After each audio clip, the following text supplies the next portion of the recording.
Hey guys, welcome back to We Watch the Movie. I'm Mike. I'm Jay. And we have a cool another Halloween news story for you guys today. This was based on Halloween 5, the untucked mask of mystery darkness. Oh man, there was nothing tucked in about this one. Tuck it the fuck in. So bad. Please.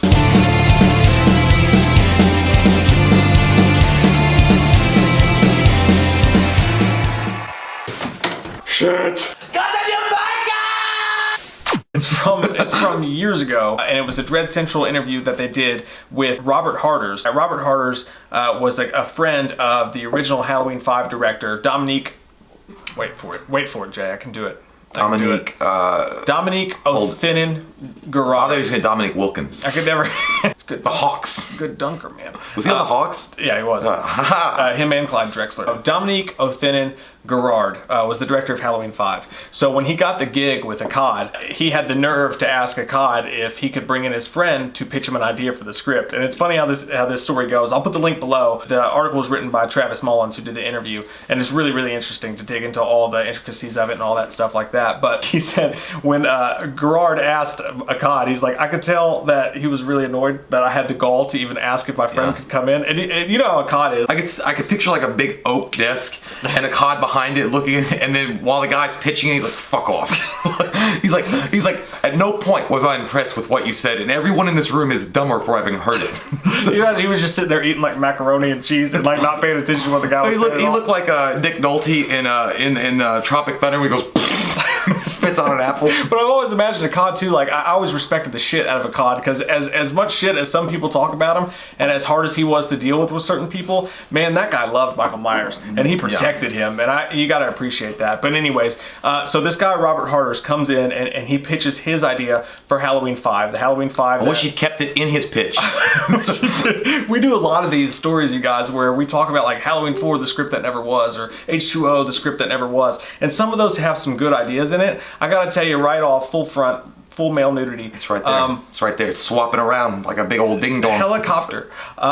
This is terrible. I feel like the guy, because it is a bad, like the treatment or the idea that this dude had for the Halloween 5 movie was so terrible. Like when I was reading it, I would have felt mean and even more overprotective of Michael than I normally, because I love Michael Myers and I can understand Akkad, because I could feel like it'd be like in Tommy Boy when he's trying to pitch him the tires after he sets his fucking things on fire. He's like, get out now. It's like in the middle, I was like, here comes the meat wagon. He's like, get out now. Because it's really awful. When you guys hear this idea, I don't even know. Like, at this point, I'm going to say thank God for Busta Rhymes existing, because and even the runes. I don't know. This might have been better than that. It could have been, maybe. But it was still bad. But anyway, yeah. So here's the thing. Here's the rub. Here was his pitch. And again, I'm going to give it to you straight about Jason. Go read the article definitely down below, because there's a lot to it. Okay, so what he said to Akkad, I can't believe he said this to Akkad's face. He was like, I was fascinated basically with the story of Frankenstein. Mm-hmm. So I was gonna pick it up from Halloween 4, and basically Michael falls down that shaft. He's shot to shit when he's all jumbly and getting shot. Great dance moves. He goes down the shaft. And he lands on, and some of it will remind you of actually the opening to Halloween 5, but he lands on this concrete area outside of this creek or whatever, and there's bars and there's concrete thickets. And everything, yeah. And he lands on top of that, and he's dead. But, and you've heard this story in a Jason film before.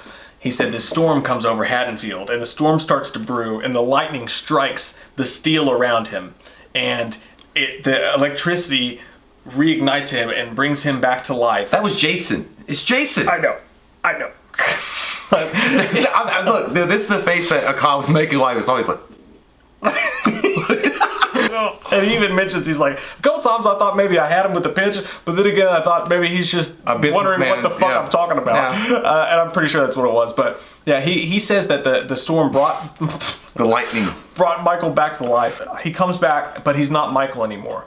So this serial killer, this murderer that died there, his body's brought back to life, but he's no longer good nor evil. He's Frankenstein, and he gets up and just starts stumbling around the city, and all these. And what I can picture though is that you remember the mob in Halloween 4 who ran around shooting people and shit like that. That would be It's like ain't no way, no how, no police station phone gets. You don't have a police. Fuck. He starts walking around, and all of a sudden Michael is actually not a bad guy, but this whole town wants him dead. So it's about rooting for Michael as Frankenstein, as this empty shell, this new human to survive what Michael Myers put on him. So the townsmen are trying to kill him, the police are trying to kill him, and in his version, Dr. Loomis, which I respect his respect for Dr. I think it's because it's reminded of our skits. Because it kind of is the same thing. But also of Dr. Loomis, because Dr. Loomis is the one true person who always understood there was more to Michael Myers than just an empty shell of a serial killer. And he even says that. He was like, Dr. Loomis is always the one that understood. He still wanted to fry the motherfucker. Right. Like, yeah.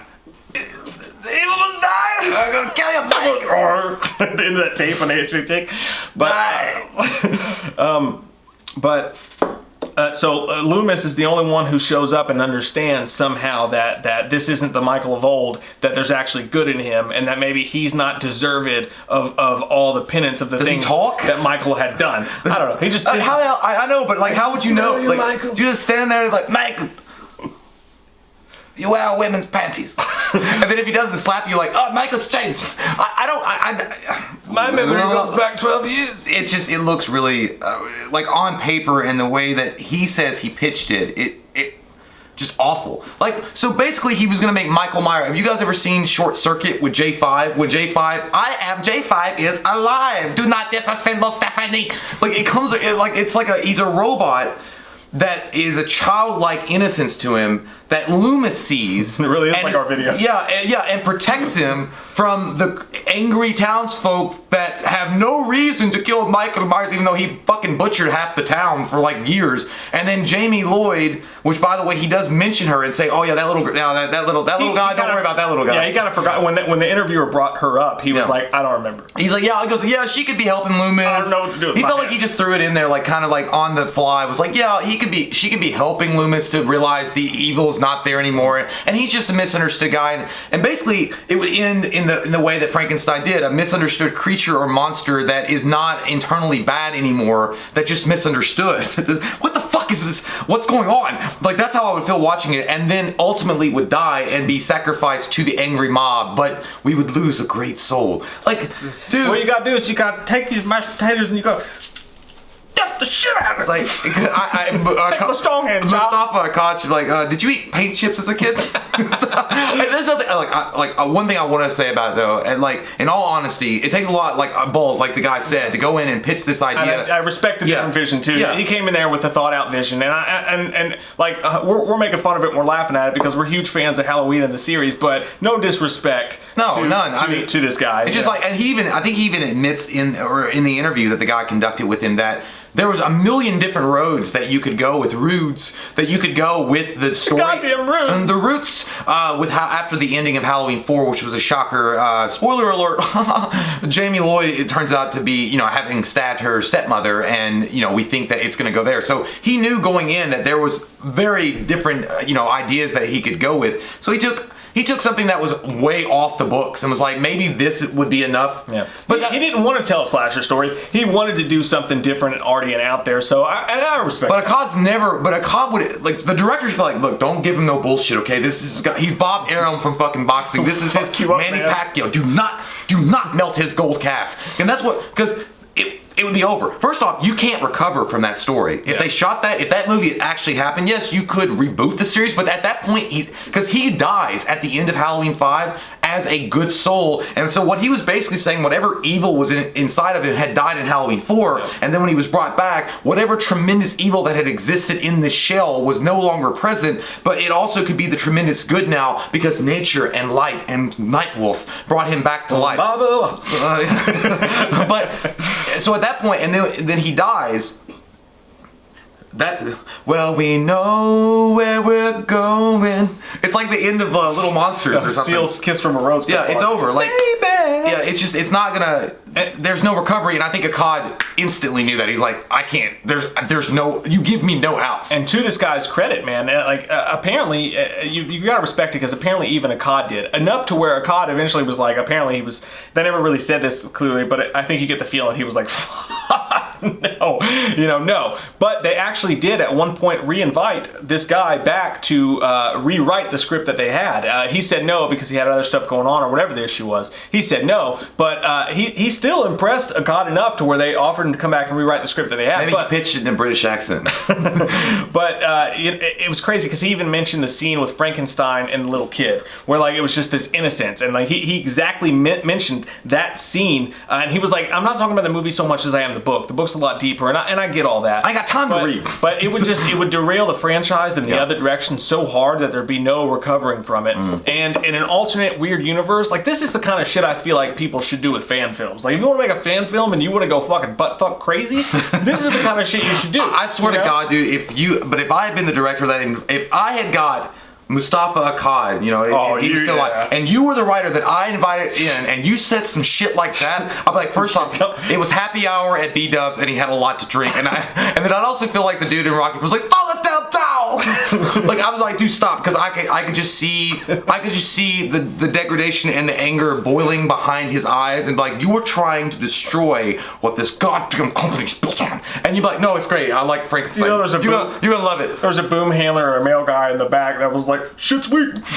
Shit's weak. Take that shit home. At this point, there had been 4 Halloween movies, and Halloween 4 was a success. It was a really good movie. The Return of Michael Myers was considered a hit in a lot of ways. So in the Revenge of Michael Myers that they were going with, and you come in with this weak ass sauce shit that you're talking about, like ooey gooey gumdrops and Candylands, like fuck that. Like I mean, at that point, Akkad's rage and anger would have been. I'm surprised he didn't toss that fucker out like Carl or like what's his name in The Fresh Prince of Bel-Air that always gets tossed out the door. What was the best friend of Will Smith? Jazzy Jeff. Jazzy Jeff. He's like that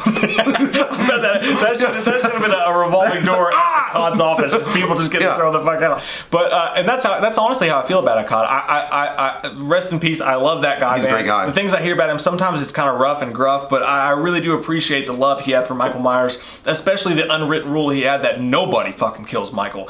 Ever. Never. No one ever fucking does that. And he's the eternal Hulk Hogan. I feel towards him the way that Steve Carell feels towards women in 40-Year-Old Virgin, was like, I respect women so much that I completely stay away from them. It's true. I would just, you don't even want to go there unless you got some good shit. But yeah, so that's the crazy story. What do you guys think about... like if someone made an art house film that was some way no connected to the franchise whatsoever, not connected to the franchise. I wouldn't even watch this if it was on fucking Broadway. I would watch the shit out of it. I could not. I think it would be fascinating to watch in an alternate universe. If I could time travel to an alternate universe, watch this movie, and zoom back to my time, and then act like that shit never fucking happened, like a girl you regretted sleeping with. That's true. When you were young. Multiple times. Or for girls, like a guy you regretted sleeping with. We've all got them. But act like that shit never happened. I would love to go back and see this and watch it and just be like, man, just as like a social experience, like this is fucking crazy. But as far as like the risks and what's at stake when you're doing a Michael sequel and a Halloween sequel, what's at stake for the franchise and the future of it, you could never have a story like this exist. It's just too much and it's too risky. So, but comment down below. What do you guys think? Would you want to see this movie if you could just rent it and nobody ever knew you had it and then burn it when you're done? Would you want to watch it? Because I would. I guess if no one had known it was ever made and I got to watch it in the privacy, I'd be like, it's like if you got gay porn, like I'm gonna check it out. I'm gonna check it out. I'm gonna see it. But that's the question. Like, would you ever? I'm sure some artsy people out there would be like, yeah, it'd be interesting. And again, I wouldn't watch the Broadway play. I guess if you did it at a play, like Cats or some shit, like you could do it. But otherwise, I don't see how this would ever exist and be good. Like, I don't think any Halloween fan in their right mind, like anybody, would say, that's a good move. That's a good move. Let's see if we're wrong. No, we're right. Comment down below, let us know with our fucking faces. And if you're new to the channel, click that subscribe button and get some goddamn opinion. I like to imagine at the end of the meeting, Akkad told the director at the very end, he was like, suck my white ass ball. You ever dance with the devil in the pale moonlight? I just did. You want to get nuts? Let's get nuts. That's how I would have reacted to Akkad. You just smash it, you like go balls out and like smash something on his desk. Yeah, and then he was like, get that man his money. We watched a movie.